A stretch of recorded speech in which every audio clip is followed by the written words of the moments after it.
Was it murder, suicide, a bizarre accident? Some of history's greatest creative minds left us with one final mystery: their own deaths. What really happened in those final moments?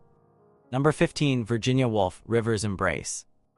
Did one of literature's most brilliant minds simply walk into the water to die? On March 28, 1941, Virginia Woolf filled her pockets with stones and waded into the River Ouse near her home in Sussex, England. Her body wasn't recovered until 3 weeks later. The beloved novelist had battled mental illness throughout her life, experiencing severe mood swings and psychotic episodes. In her final note to her husband Leonard, she wrote, "I feel certain that I am going mad again. I feel we can't go through another of those terrible times, and I shan't recover this time." The note seemed to confirm suicide, but questions lingered. Some scholars point to her unusually calm demeanor in the days before her death. Others wonder if her fear of another Nazi invasion of England, which seemed imminent at the time, pushed her over the edge. Her husband later revealed that she had attempted suicide at least twice before. The waters of the Ouse claimed one of literature's most innovative voices, leaving behind masterpieces like Mrs. Dalloway and To the Lighthouse, and a haunting uncertainty about her final moments of clarity before the current took her. Number 14. Edgar Allan Poe, a death worthy of his stories.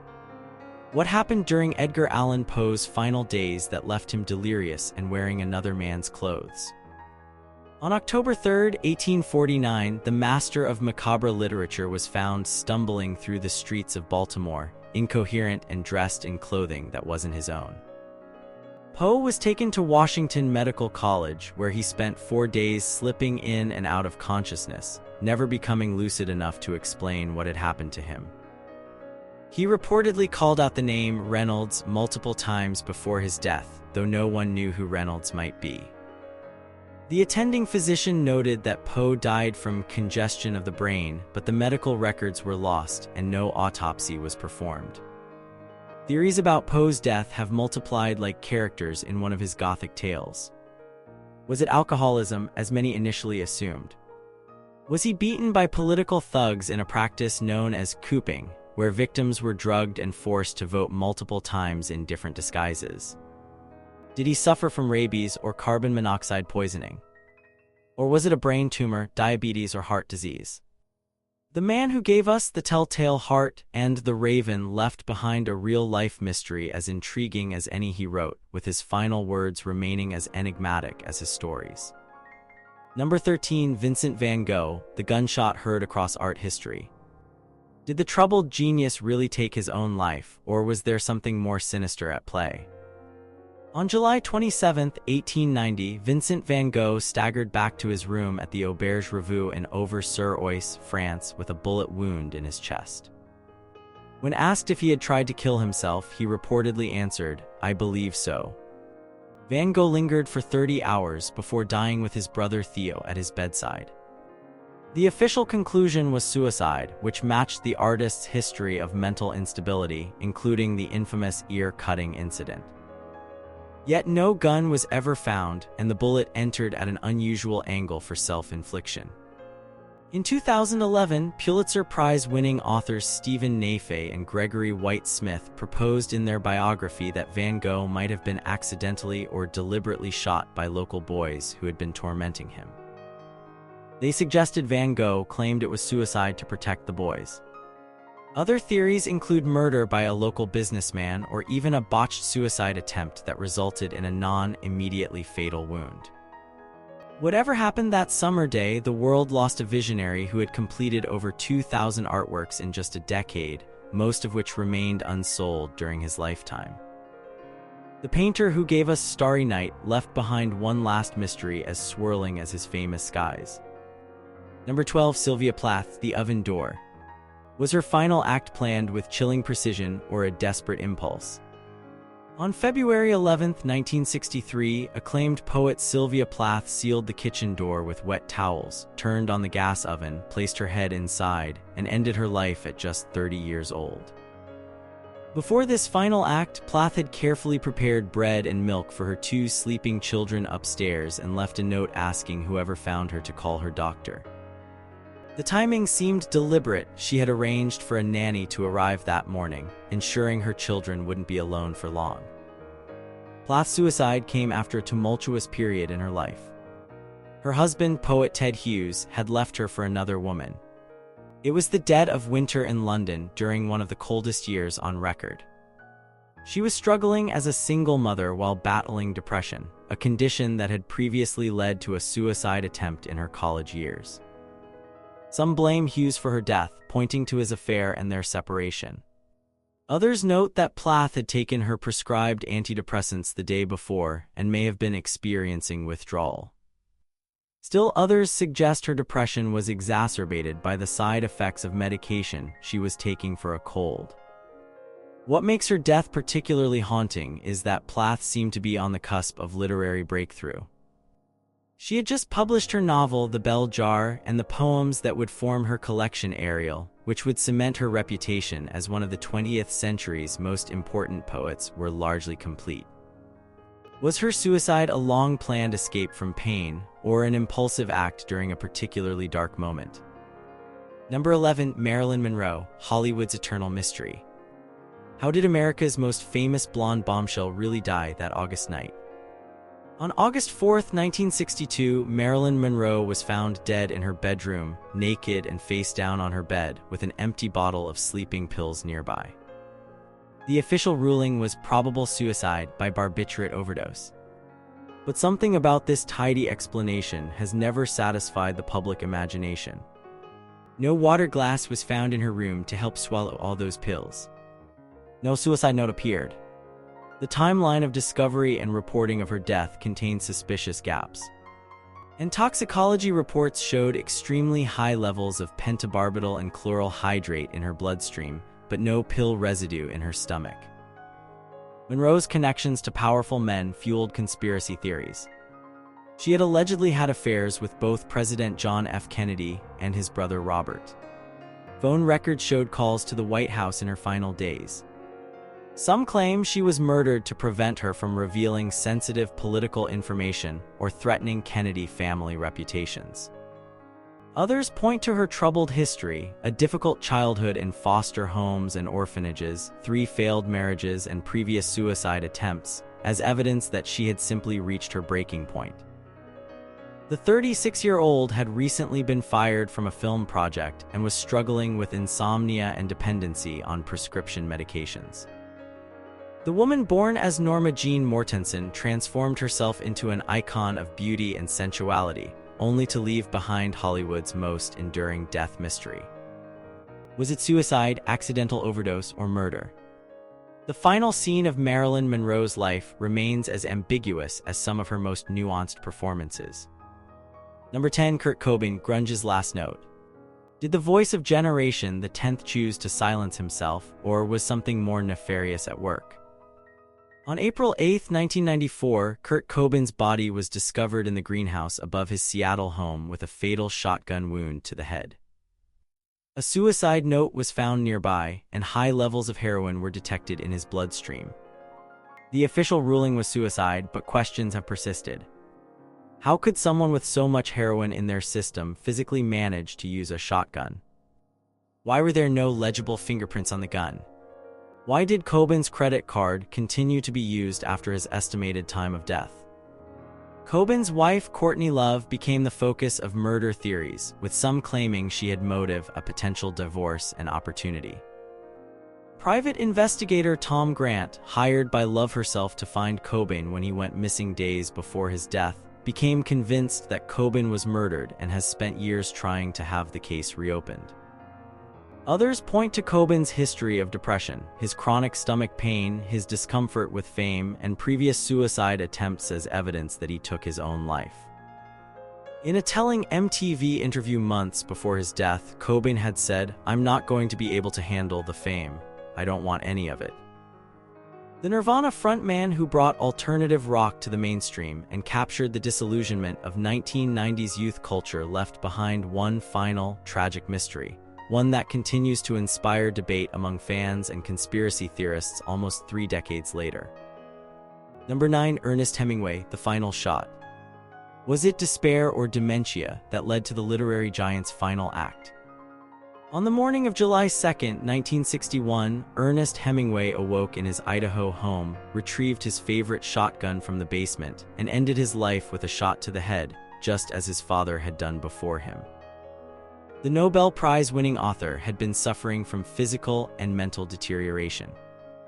He had undergone electroconvulsive therapy (ECT) for depression and paranoia at the Mayo Clinic, treatments that reportedly worsened his condition by affecting his memory, a devastating blow for a writer. "What these shock doctors don't know is about writers," he told his friend I. Hochner. "They should not be allowed to destroy the brain of a writer." Hemingway had become convinced that the FBI was monitoring him, a claim dismissed as paranoid delusion by his doctors and family. Yet decades later, FBI files revealed that Hemingway had indeed been under surveillance by J. Edgar Hoover's FBI, lending a disturbing credibility to what everyone had dismissed as madness. Medical researchers now believe Hemingway may have suffered from hemochromatosis, a genetic disorder causing the body to absorb too much iron. This condition can lead to diabetes, liver damage, and psychiatric disorders, all problems Hemingway experienced. It's possible this undiagnosed condition, coupled with a family history of suicide, his father, sister, brother, and later his granddaughter would all take their own lives, created a perfect storm of psychological and physical suffering.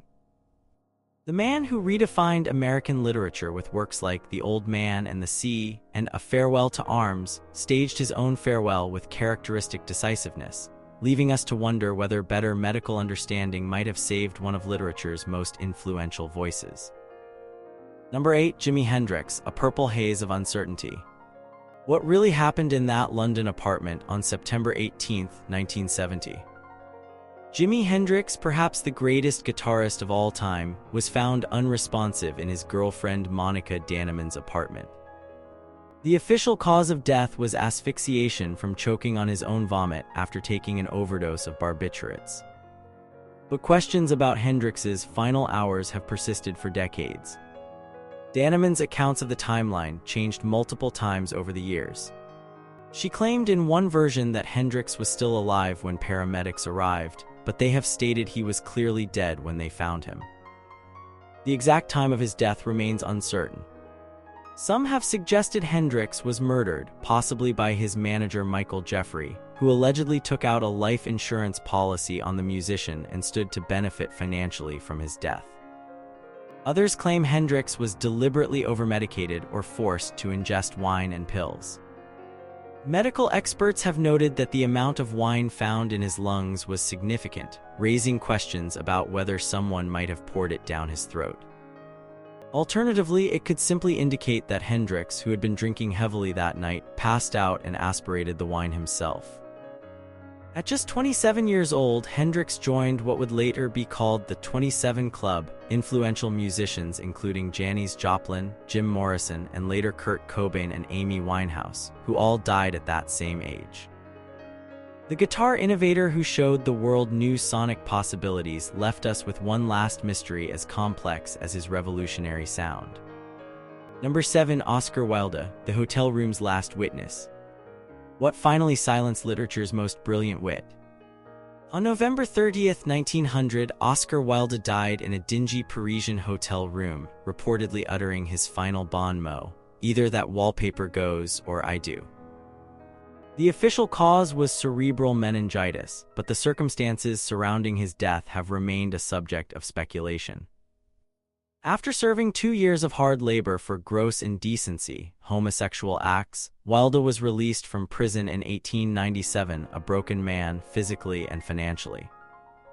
He spent his final years in exile in France, living under the pseudonym Sebastian Melmoth and struggling with poverty and declining health. Some medical historians believe Wilde's death resulted from complications of syphilis, a disease he may have contracted years earlier. Others suggest his health was irreparably damaged by his prison sentence, where he suffered from hunger, cold, and an ear injury that never properly healed and may have developed into a chronic infection that eventually spread to his brain. Still others point to the possibility that Wilde's death was hastened by experimental treatment with mercury, which was commonly prescribed for syphilis at the time, but is now known to be highly toxic. There's evidence he underwent a risky surgical procedure on his ear shortly before his death, which might have introduced the infection that killed him. The author of The Picture of Dorian Gray and The Importance of Being Earnest died in obscurity, with few friends at his bedside. His reputation would only be rehabilitated decades later. The brilliant mind that produced some of literature's most enduring epigrams was silenced at age 46, leaving us wondering what other works might have emerged had his fall from grace not been so complete. Number 6. Caravaggio, Baroque's bad boy meets a mysterious end. How did art's most notorious rebel actually meet his end? In July 1610, Michelangelo Merisi di Caravaggio died under mysterious circumstances while traveling along the Italian coast, supposedly en route to Rome to receive a pardon for a murder he had committed years earlier. The official story was that the revolutionary painter died of a fever in Porto Ercole. But questions about his final days have puzzled art historians for centuries. Some reports claimed he was attacked on a beach. Others suggested he died in a hospital. The location of his grave remains unknown. In 2010, researchers claimed to have found Caravaggio's remains, identifying them through DNA comparison with his descendants. They proposed that lead poisoning from his paints contributed to his death, possibly inducing the violent behavior that characterized his tumultuous life. Other research suggested he may have died of syphilis or brucellosis, a bacterial infection. More dramatic theories persist. Was he murdered by the Knights of Malta, whom he had offended? Did political enemies finally catch up with the temperamental artist? Or was he killed in a brawl, dying as violently as he had lived? Caravaggio's revolutionary use of light and darkness, known as chiaroscuro, transformed Western art. The stark shadows in his paintings mirrored the darkness in his own life. He killed a man in a sword fight, regularly engaged in street violence, and fled from authorities across Italy. The artist who painted brutal reality with unprecedented psychological depth left behind one final, unsolved mystery with his own death. Number 5. Christopher Marlowe, The Tavern Stabbing. Was it a simple bar fight or an Elizabethan conspiracy that killed Shakespeare's greatest rival? On May 30, 1593, Christopher Marlowe, poet, playwright, and possible spy, was stabbed to death in a Deptford tavern outside London. The official inquest concluded that Marlowe was killed by Ingram Fraser in self-defense during an argument over the bill known as the Reckoning. But the circumstances were suspicious from the start. All three men present at Marlowe's death, Fraser, Nicholas Scurrs, and Robert Poley, had connections to England's espionage network. The tavern was known as a meeting place for spies. And Marlowe himself had been arrested just 12 days earlier on charges of heresy and was out on bail, facing potential torture and execution if convicted. Some historians suggest Marlowe was assassinated on government orders to prevent him from revealing state secrets under torture. Others propose that powerful figures wanted him silenced because of his atheism or homosexuality. A particularly elaborate theory claims Marlowe faked his death and continued writing under the name William Shakespeare, though most scholars dismiss this idea. Fraser, the alleged killer, received a pardon from Queen Elizabeth I just 1 month after the incident and returned to the service of his patron, Thomas Walsingham, who had also been Marlowe's patron. This swift forgiveness has fueled conspiracy theories for centuries. The playwright who gave us Dr. Faustus and Tamburlaine died at just 29, leaving literary historians to wonder what other masterpieces might have emerged had he lived as long as his contemporary, Shakespeare. In a twist worthy of an Elizabethan drama, the poet who wrote Infinite Riches in a Little Room left us with an infinite mystery in a little tavern. Number 4. John Keats, The Lingering Cough. Was it really just tuberculosis that silenced Romantic poetry's brightest star? On February 23, 1821, John Keats died in Rome at the age of 25, supposedly from tuberculosis or consumption, as it was known then. The official cause seemed straightforward, as the disease was rampant in 19th century Europe. Yet questions about his medical treatment have persisted. Keats was bled repeatedly by his doctors, a common but harmful practice of the time that likely weakened him further. His Italian physician, James Clark, insisted on a strict diet that amounted to starvation, believing that food would feed the disease. Some modern medical historians suggest these treatments hastened Keats's death more than the tuberculosis itself. Others have proposed that Keats might have been suffering from a different condition entirely. His symptoms included stomach pain and digestive issues that aren't typical of tuberculosis. Some speculate he might have had abdominal tuberculosis or even lead poisoning from the medications he was prescribed, which often contained lead in that era. Adding another layer to the mystery, Keats himself believed his illness stemmed from a negative review of his poetry. After reading a particularly savage critique in the Quarterly Review, he reportedly said, "That is a criticism which has actually killed me." While the idea that a bad review could cause physical illness seems fanciful today, it reflects the intense psychological impact literary criticism had on the sensitive poet. The author of Ode to a Nightingale and to Autumn never lived to see his work achieve recognition. In his final days, convinced he would be forgotten, he asked that his tombstone bear the inscription, "Here lies one whose name was writ in water." How wrong he was, and how much more might he have written had proper medical care been available. Number 3. Frida Kahlo, The Final Brushstroke. Did Mexico's most iconic artist take her own life, or was it merely her time? On July 13, 1954, Frida Kahlo was found dead in her bed at La Casa Azul, the Blue House in Mexico City. The official cause was listed as pulmonary embolism, but no autopsy was performed. Kahlo had been in declining health for years.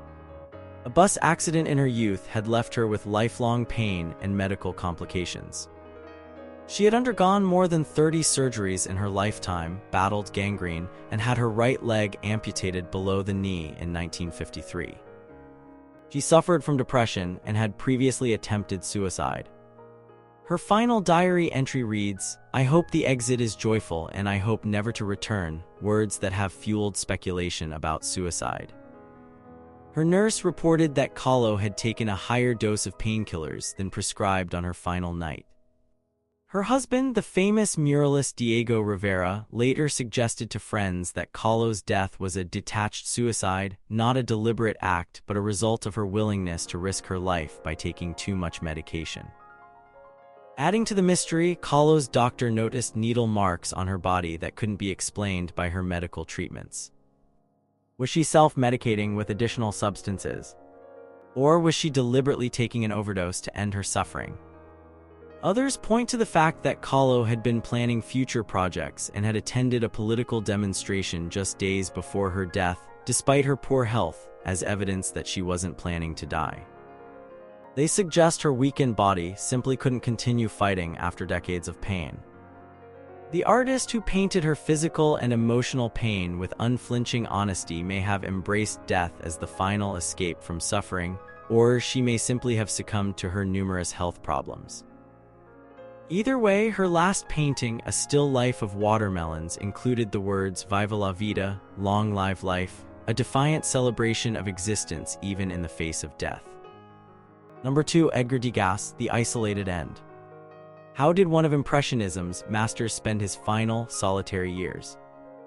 On September 27, 1917, Edgar Degas died alone in his Paris apartment during World War I, largely forgotten by the art world he had helped revolutionize.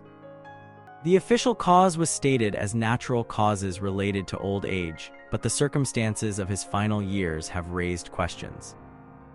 Degas had been suffering from deteriorating eyesight for decades, a cruel fate for a visual artist.